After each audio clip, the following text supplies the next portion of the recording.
The State Historical Society of Missouri is a place you can come to understand the rich and complex history of the state of Missouri and its people.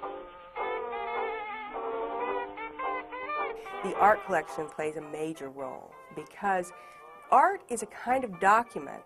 It's a kind of document that is very accessible to most people, even young people, people who can't or aren't interested in reading scholarly journals or pouring through newspapers can go and look at works of art and immediately begin to understand the past. Really amazing how much we have to offer all Missourians and all people that have interest in any type of history. The State Historical Society of Missouri was founded in 1898 by the Missouri Press Association. This was a collection of publishers and editors of Missouri's newspapers who were concerned that historic newspapers in Missouri were being lost, and they created the State Historical Society as a way of preserving those newspapers.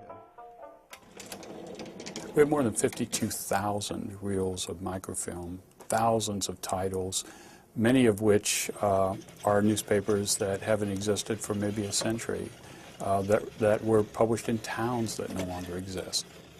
We also have a large collection of photographs, more than 100,000 photographs that allow people to document how their town has changed, how a business building has changed, and also photographs of prominent people. One of my favorites is a great photograph we have of Mark Twain on the occasion of the receipt of his honorary degree from the University of Missouri. The collections at Western Historical Manuscript Collection are varied. They cover from pre-statehood back to the 1790s when the French and Spanish were in Missouri. They've run all the way up through the Civil War, up through the 20th and now the 21st century. And what we collect and preserve deals with the ordinary Missourian, those that migrated here in the 1820s and 30s like the Germans to the Herman area. Many throughout the 19th century. We have a lot of political collections, papers of the governors, senators, representatives from various counties and areas of Missouri, letters, diaries, personal papers of families or individuals. We have several William Clark journals. We have one from 1798 where he traveled down the Mississippi to New Orleans, and he actually drew a map of the Mississippi River as he was going down river to New Orleans, and also has some of his private diary entries, but it also lists things that he purchased while he was in New Orleans. So you get to see what William Clark was like and what he did before the big expedition that made him famous. He sold the lithographs like through a magazine, through Life magazine, for $5. It all comes down to people come to see the works by George Caleb Bingham, Missouri's greatest 19th century artist, and Thomas Hart Benton, Missouri's greatest 20th century artist. Another strength of the collection are images related to the conquest of the West. So they may not be Missouri artists, but they represent what was happening as Missouri was sort of the gateway to the West. Works like the famous engravings of birds by John James Audubon and his images of mammals, which are a little bit less famous but equally fascinating. We also have images related to Native American history because, of course, that was very much documenting the Native Americans was very much a project that some of these 19th century historians were doing. Well, we have one of the greatest cartoon collections in the country. We have over 8,000 examples of original cartoon art, editorial cartoons, even some strip cartoons. We also have a number of illustrations for a lot of 19th century journals. And so it's a great place to study that part of popular culture. We're really talking about material culture here. Artists reacting immediately to events with political cartoons. But we really can't display the highlights of our collection even all the time. So many of the Binghams are in storage, many of the Bentons are in storage, and certainly most of the works on paper are in storage. We'd like to have more opportunities to display our own work. I would say we have a collection of over 12,000 works. Less than 1% are on display at any one time, which is really sad. There's this wondrous metaphoric point of view thing that happens at the Historical Society. We are seeing history from Benton's point of view. We're seeing history from Bingham's point of view. certainly sitting in front of one of Benton's large propaganda paintings, being able to see the grid in pencil under the paint, the grid that he worked from for enlarging that, that's something you would never get in a book, in a photo, or on the web.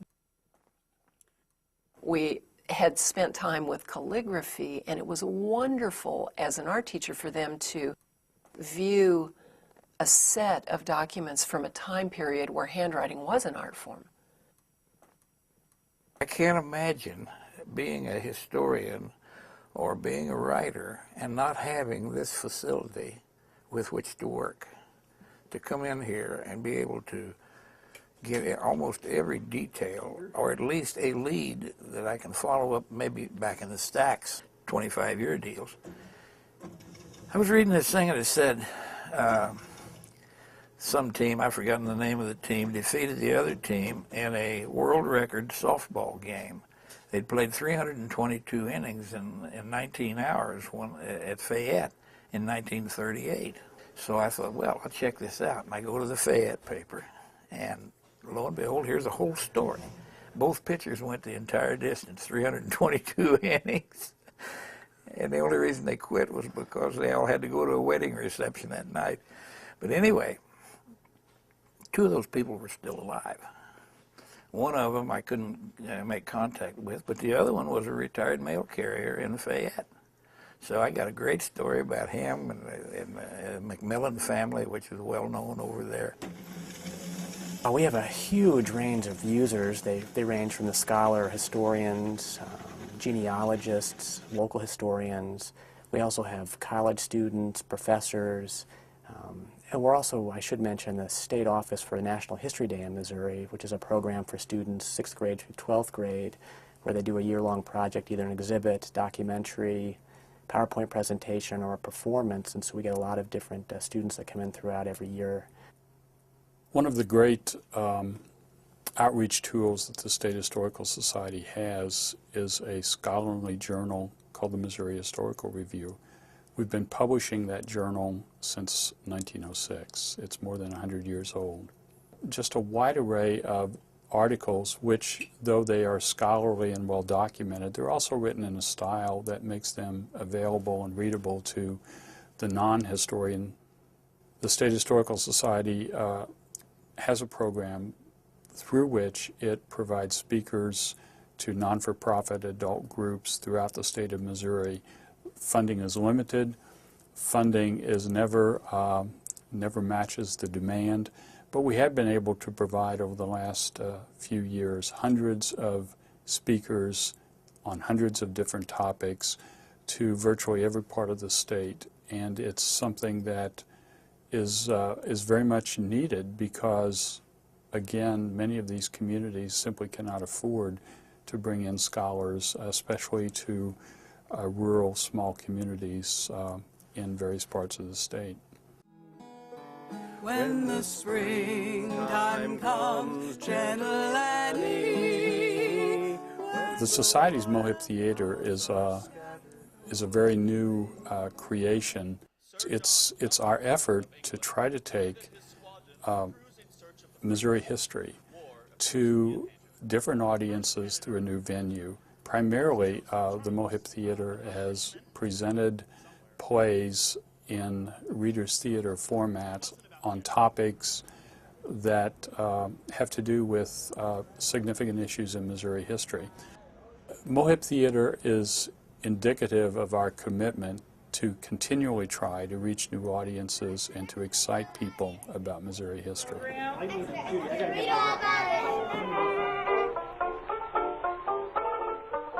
I find it endlessly intriguing. I've spent my life studying it. And this is a place where you can come to try to understand the unique place called Missouri.